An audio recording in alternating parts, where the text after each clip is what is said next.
Los Angeles, the mega city, on fire.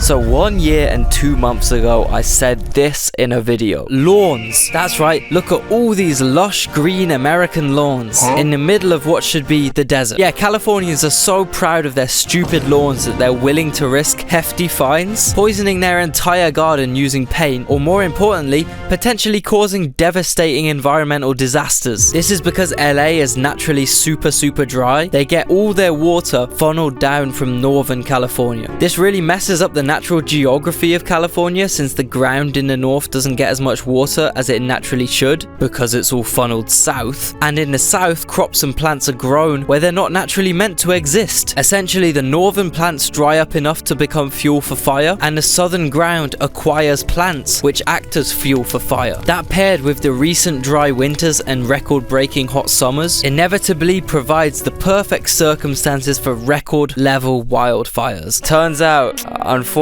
I was kind of right. And you'd think if a stupid British man like me could see this coming, then the fire services in LA would be well prepared enough to handle the annual winter fires hitting California in 2025. Nope. This year, the LA Fire Department's funding was actually cut by $17.6 million. On top of this, 1 week before these Palisades fires, LA's mayor demanded the fire department cut an extra $49 million.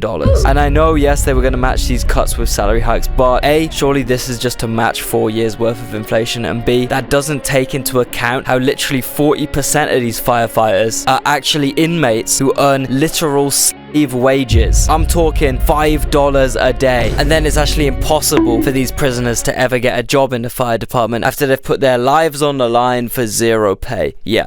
So basically, when the perfect storm hit, dry conditions plus extremely fast winds, LA was engulfed in flames a few days ago. Chat, what if they, instead of putting retardant and hoping, why don't they just bomb the outer line? Like a line of bombs. Say, fuck it, we're trying a bunch of bombs. And when the fire gets there, it's just soil. And it was pretty clear this could be a possibility for January 2025. The conditions had been perfectly bad for a while. Dry and windy, you know. Funnily enough, because of this, insurance companies in this part of LA have been dropping their fire coverage completely. I'm talking weeks before this happened, meaning thousands and thousands of people now. Oh, you're saying your house burnt down? Well, unfortunately, we removed the fire coverage from the insurance package you still pay thousands every year for. So you ain't getting shit from us. You're now the proud owner of some blackened soil. And yes, I know Joe Biden has done this big media ploy saying he's gonna cover all the initial costs, emphasis on the initial there. Oh, and also my boy was out there making some pretty edgy jokes, right? Madam Vice President, I know you're directly affected, so you fire away. No pun intended. Indeed. And I know the state of California have now banned insurance companies from cancelling fire coverage till 2026. But, dude, the damage is already done. People's lives are destroyed, and this is gonna have spiraling effects on LA unless some massive housing reforms are put in place, like now, right now, which obviously is not gonna happen. In the coming months, we could look at rents rising by at least 12%. Some people are saying specific areas, specific types of houses could even see their rents doubling. This is because the fires happened in a wealthy part of the city, right? Loads of these homes are worth multi-millions of dollars. These people are gonna need somewhere to live now, especially if their insurance companies dropped their fire coverage a month ago, meaning they can't even rebuild, at least not fast. And because the rich part of LA now looks like this, much higher income people are gonna be moving into lower income areas. It's inevitable, and this therefore means rent will go up for everyone in the city.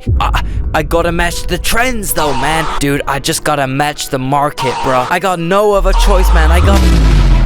So before I get into LA's future, Danish conspiracy theories, the Olympics, etc., I gotta mention the only way I can make these videos financially possible is from the support of amazing brands like Manscaped. That's right. Thank you to these guys for sponsoring this video, bringing it to your screens. I know you have almost definitely seen an ad for Manscaped on this platform before, but mine's gonna be a bit more important, right? Because look at me. Look at this prized masterpiece I walk around with on the daily. This is the secret formula. Manscaped is used by more than 11 million men men worldwide, so you know you can have confidence in them too. Listen, man, I know you value your family jewels, right? Why would you risk entire generations using that $1 razor, man? With that in mind, I'm going to quickly jump into Manscaped's latest grooming and hygiene bundle, the Performance Package 5.0 Ultra. First off, the star of the show, the Lawn Mower 5.0 Ultra. This takes grooming precision to a whole new level. It's got 2 skin-safe blade heads. The updated trimmer blade has longer, wider, rounder teeth that cut into your hair with ease. It goes tough on the hair, gentle on the skin. Then we've got the foil blade, which leaves you with a sleek, irresistible finish. Start off your trimming session using the trimmer blade, then easily pop it off and attach the foil blade to get down to the skin level. So you're basically getting 2 great trimmers in one. Also, say goodbye to bothersome nose and ear hairs with the Performance Package 5.0 Ultra Kit, which comes complete with the Weed Whacker 2.0. This bad boy is designed to tackle those nose and ear hairs with ease. Also in the package comes the Soother and the Crop Preserver to keep you cool, comfortable and fresh. And this package also comes with 2 free gifts. The Boxers and the Shed top off this incredible deal. Join the 11 million men worldwide who've put their confidence in Manscaped for all things grooming and hygiene. Head over to manscaped.com and get your hands on the Performance Package 5.0 Ultra today. When you use my promo code GEOPOD, all caps, you'll get 20% off plus free international shipping plus 2 free gifts. What an incredible deal, man. Use my promo code now. These potential rise in rents in LA will quickly spill over into the less pricey neighborhoods, worsening costs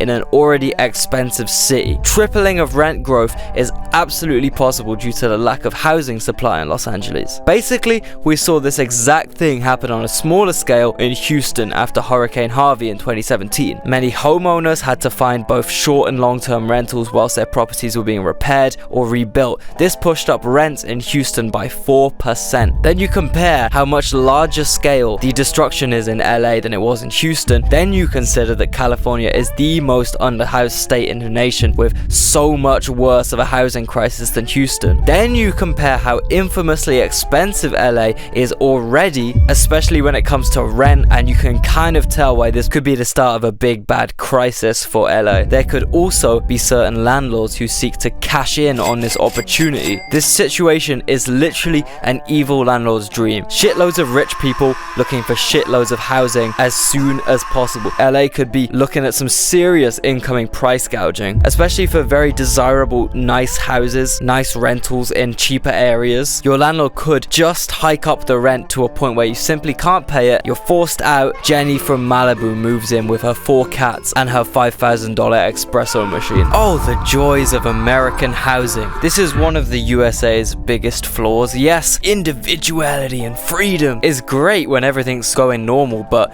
without any safety net, whether it's housing, healthcare, transport, etc., etc., everyone is extremely vulnerable to unpredictable disasters. But it's always good to see, it's always great to see that during all this destruction and despair, Danes can get to the bottom of the real problems. What? Oh, hell no! That's oh, hell no! Whoa!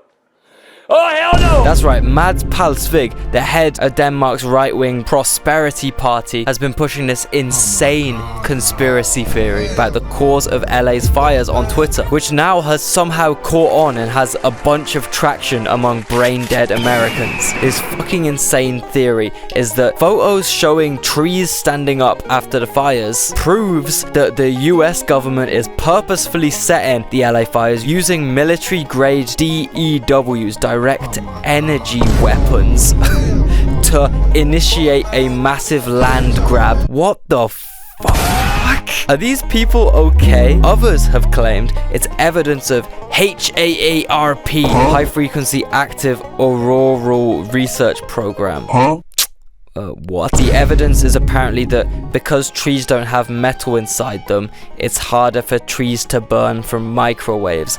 It seems like these people don't understand the concept of water. God damn. Well, I mean, it's not all bad. I mean, hey, at least the city of Los Angeles now has some great uninsured, unclaimed land to develop the 2028 Olympics infrastructure on. Oh, yeah, the Olympics, a global spectacle that has such a good track record of helping develop the unequal, poverty-stricken cities it usually happens in.